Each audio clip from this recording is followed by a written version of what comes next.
இருக்குல்ல, நீங்க விவசாயிகள் இருப்பீங்க, மஞ்சள் எல்லாருக்கும் தெரியாத யாருக்கும் இல்லை, உபயோகப்படுத்தாம இல்லை. நீங்க இந்த மஞ்சள் இருக்கு இல்லைங்க, மஞ்சள் வந்து ஒரு பிரபல கிரிக்கெட் விளையாட்டு வீரருடைய மனைவிக்கு அதாவது பாத்தீங்கன்னா புற்றுநோய் இருந்து இந்த மஞ்சளை சாப்பிட்டு சரியா போச்சுன்னு சொல்லிட்டு இருக்காங்க. நீங்க பச்சை மஞ்சள் இருக்கு இல்லைங்க, தோலை சீவிட்டு தினம் ஒவ்வொரு துண்டு சாப்பிடலாம் அப்படின்னு சொல்லி சொல்றாங்க. நீங்க அதை சாப்பிட்டுட்டு வந்தீங்கன்னாவே உங்களுக்கு வந்து புற்றுநோய் வராதுன்னு சொல்றாங்க. மஞ்சள் வந்து நம்ம பெண்கள் பார்த்தீங்கன்னா அந்த காலத்தில் தாலி கொடி போட்டிருப்பாங்க, தாலியில் அந்த சரடு போட்டிருப்பாங்க, அந்த நூல் சரடில் பார்த்தீங்கன்னா மஞ்சள் தான் போடுவாங்க. இப்போலாம் மஞ்சள் நம்ம உபயோகப்படுத்துறது இல்லை, மேலே மஞ்சள் பூசிக்குவாங்க, எல்லாம் பூசிக்குவாங்க, மஞ்சள் பூசி குளிப்பாங்க. இப்போ மஞ்சளுங்கிறத நீங்கள் நோய் வர்றதுக்கான காரணம் பல 100 வருஷத்துக்கு முன்னாடி இப்படிலாம் வந்ததுன்னா இது எப்படி நிரந்தரமாக தீர்க்கிறதுன்னு சொல்லிட்டு நம்ம வாழ்வியலில் ஒரு முறையாக அதெல்லாம் வச்சுருக்குறாங்க. இப்போ ஏன் தாலி கொடியில் போய் நீங்கள் மஞ்சள் போடணும், ஏன் மஞ்சள் முகத்துக்கு பூசிக்கணும் பெண்கள் அப்படின்னு ஒரு காரணம் இதை வச்சுருக்காங்க. பெண்களுக்கு மார்பக புற்றுநோய் அதிகமாக வரும், அதெல்லாம் பூசிக்கணும் அப்படிங்கிற ஒரு காரணம், முகத்தில் பூசிக்கணும்னு சொல்லுவாங்க. அது ஒரு கிருமி நாசினின்னு சொல்லுவாங்க. அதனால் அதெல்லாம் விட்டதுனால தான் நமக்கு நோய் வருதுங்க. அப்போ நாம் பழமைக்கு போனால் மட்டும்தான், இது மாதிரி பழைய பொருட்களுக்கு போனால் மட்டும்தான் நம்ம ஆஸ்பத்திரிக்கு போகாமல் இருக்க முடியும். அதனால் நீங்கள் தினம் ஒவ்வொரு துண்டு மஞ்சள் சாப்பிட்டு வந்தீங்கன்னாவே உங்களுக்கு வந்து எந்த நோய் அதிகம் வராதுங்க. இன்னொரு விஷயம், மஞ்சளை 2 விதமாக பயன்படுத்திக்கலாம். இதில் வேக வச்சு நீங்கள் அரைச்சும் பயன்படுத்திக்கலாம். அதே மாதிரி பச்சையாக அது தோழல் இது லேசாக சீவிட்டு பசு மஞ்சளாகவும் உபயோகப்படுத்தலாம். அப்படி உபயோகப்படுத்தினாலும் நல்லா இருக்கும். நீங்கள் கடையில் வாங்குறீங்களா, மஞ்சள் தூள் என்ன தெரியுங்களா பண்ணுறாங்க, அதில் இருக்கக்கூடிய குறுக்கு மீன் அப்படிங்கிறத எடுத்துட்டு ஆயில வெளியில் எடுத்துட்டு பெயிண்ட் அடிக்கிறாங்க இல்லைங்க, பெயிண்ட் அடிக்கிற கலர் பச்சை தூள் அதில் போட்டு உங்களுக்கு கலக்கி கொடுக்குறோம்.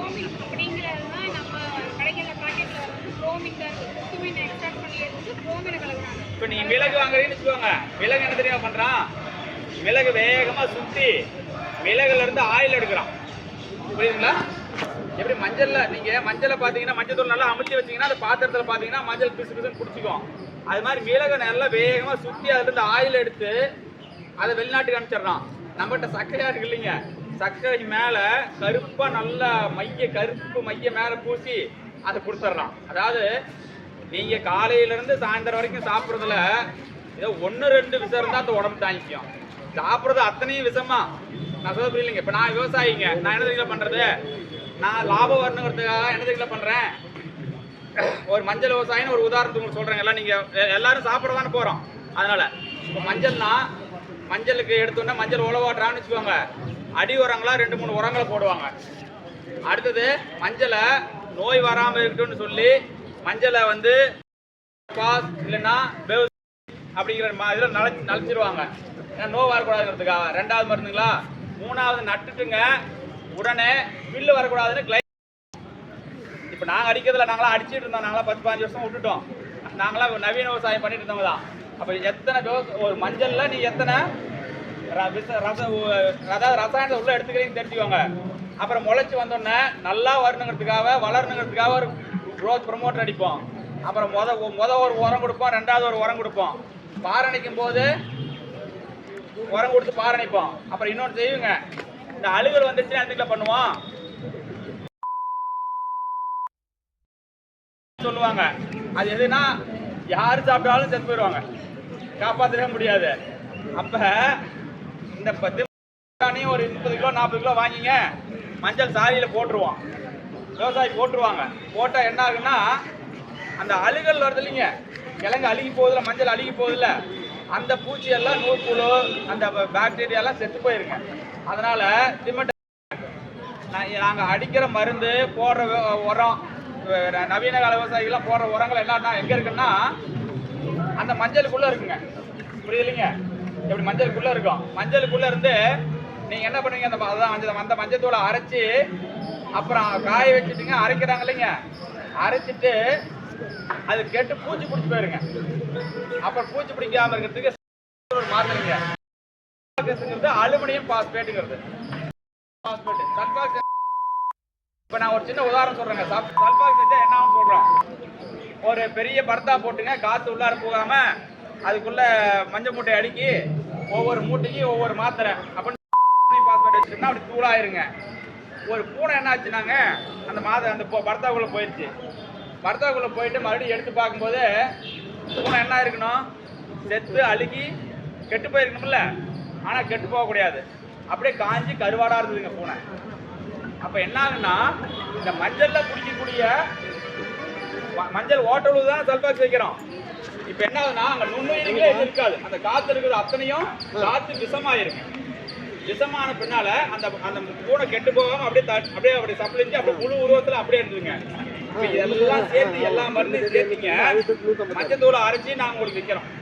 எப்படி அதை நீங்க என்ன பண்றீங்க? மருந்துன்னு சொல்லி அதான் போட்டு சாப்பிடுறீங்க. என்ன தெரியுங்களா ஒரு விஷயம், எல்லாருக்கும் புத்தியில ஒண்ணு விட்டுட்டான். இப்ப என்ன பண்றாரு விவசாயி ஒருத்தன் காசு சம்பாதிக்கிறதுக்காக எல்லா மருந்து உரம், இங்க மருந்து கடை போறீங்க இல்லைங்க, எல்லாம் மருந்து கடை பாப்பீங்கல்ல, 2 மருந்து கடை பெருசா இருக்குதுங்க. ஒண்ணு மனுஷனுக்கான மருந்து கடை, மருந்து கடை, அதுல ஒரு 200-300 ரகம் வச்சிருக்கிறான், விஷம் வச்சிருக்கிறான். இந்த விஷத்தை எல்லாம் எப்படி அந்த மருந்து கடை இருக்கிற விஷத்தை எல்லாம் என்ன பண்றீங்கன்னா ஒரே நாள்ல குடிச்சிட்டா உடனே போயிடலாம்.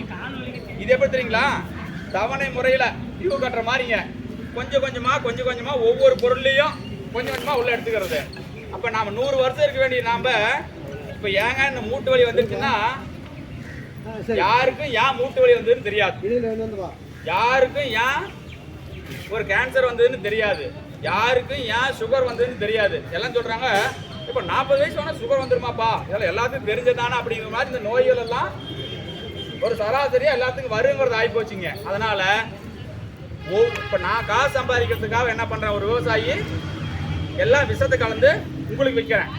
இந்த கடையில் இருக்கிறவன் வாங்கிட்டு போய் என்ன பண்றான், அவன் காசு சம்பாதிக்கிறதுக்காக என்ன பண்றான், ஒரு மிளகல் இருக்கிறத எடுத்துக்கிட்டு அதுல ஒரு விஷத்தை கலப்பு கலந்து விற்கிறாங்க. அது என்ன இருந்தாங்க எல்லாம் காசு மூட்டையா வச்சிருக்கிறாங்க வீட்டுல. இப்படிங்க நானும் காசு சம்பாதிச்சுட்டு ஒரு 2-3 கோடி ரூபாய் சம்பாதிச்சுட்டேன். ஆனா அந்த காசை அனுபவிக்கிறதுக்கு பாத்தீங்கன்னா காசு எண்ணத்துக்கு கூட கை இருக்காது, கை ஆடிக்கிட்டே இருக்கு. அது நீங்க 3 கோடி சொந்த சேர்த்து வச்சாச்சுங்க, சேர்த்து வச்சாச்சு, எல்லாம் இருக்குது.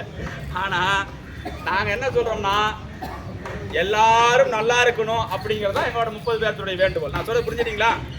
இப்ப பணம் இருக்கலாம் வாழ்க்கையில, ஆனா பாடமே வாழ்க்கையாகிறது. ஆனா வச்சிருக்கிற சம்பாதிச்ச பணத்தை கடைசி வரைக்கும் திருட்டாது போங்கன்னு தான் நாங்க சொல்றோம். நாங்க சொல்ல புரியுதுங்க.